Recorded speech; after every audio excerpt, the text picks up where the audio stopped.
You and a super intelligent snail both get $1 million. However, you are both immortal, and if you touch the snail, well, you die. Okay? It always knows where you're at, and is slowly crawling towards you. What's your plan? Now, well, the plan is to, well, defeat the snail, because when you're coming at anything of this, you have to have, well, a plan. So, today's subject is how to defeat the immortal snail.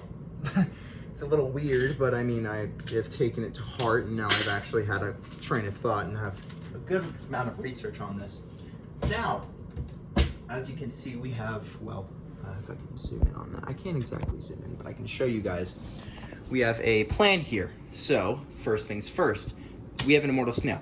What are the three first questions we have? What type of indestructibility? Well, we'll get to that in a minute, but is the snail super intelligent? Yes, okay. So, what do we want to do first? Okay, it's a super intelligent snail. So therefore, it always knows where I'm at. It has a plan to first kill me. And, let me see. It'll always find a way to get to me, right?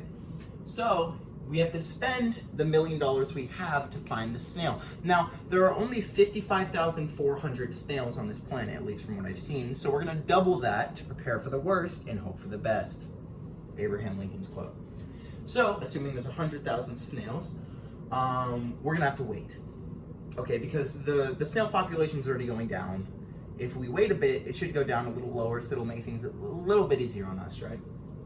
So if we wait a bit, we want to spend that $1 million to find the snail by hiring people that live in snail areas to find every snail and kill them individually. That sounds like genocide when you really put it in the way I'm putting it, but trust me, some things are needed to be done to ensure our safety. Anyways, next question, is it telepathic? Probably not, so we don't have to really worry about that. But next question that I mentioned earlier was, oh shit, okay. Fucked up a bit. What type of indestructibility is the snail? Okay, so let's start off first. Reconstructibility. So this one's a little harder to fight against just because, okay, so the ideology of reconstructibility within immortalization terms is as long as there's one atom of the snail somewhere around, it can regenerate, similar to Deadpool. Okay, so say we trap the snail. Okay, we have a way to monitor it. Its snail path that it left prior to us finding it can still regenerate a whole snail that is still immortal and can still know where we're at.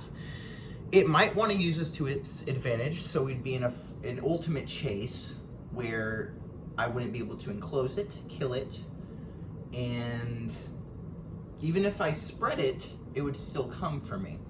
Now, we're not going to run on this ideology because this offers so many variables and so many things to say in a 10-minute video that it would just take too long. So we're going to go with the idea that it is an indestructible snail, which means, like to Superman, it can't be killed and it can't take any damage. So it doesn't need those atoms to reconstruct itself. It won't die out. It'll keep everything it already has, right?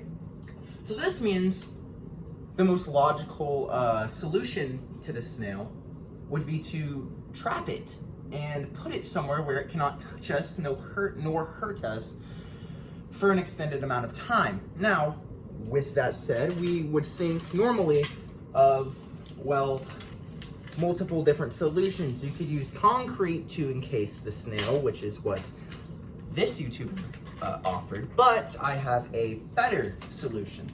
Now, glass bottles are one of the hardest things to decompose naturally because they last over 1 million years. The only thing we have to do to trap this snail is use tongs so we're not directly touching the snail, or have someone do it for us. We have the snail be placed in a glass bottle. Okay. Once it's in this glass bottle, it will be there for 1,000,000 years, okay? So, well, problem solved, right? No, because glass bottles are fragile. They can last for a long time, but they're very fragile. So, what we have to do is encase it in maybe fiberglass or a type of wrapping paper, and then put it in concrete, and then put some tungsten around it.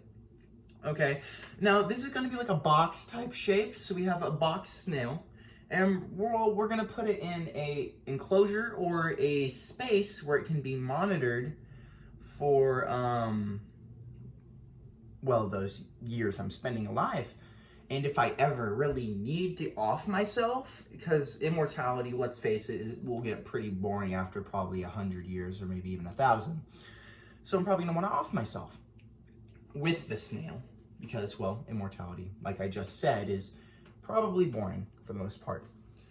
We can use the snail to our advantage. We can also research it to understand why it's indestructible. If it's literally just for the fun cause, well then, there's no need. But if there's an actual scientific reason of why it's indestructible, we could probably use it to boost the human race a little bit. So anyways, yeah, that's my 3-step plan, which is use $1 million to, well, find the snail, trap the snail, and keep an eye on it at all times. If any of you have a better plan for the snail, please put it down in the comments. I would love to hear your guys' thoughts and opinion on this.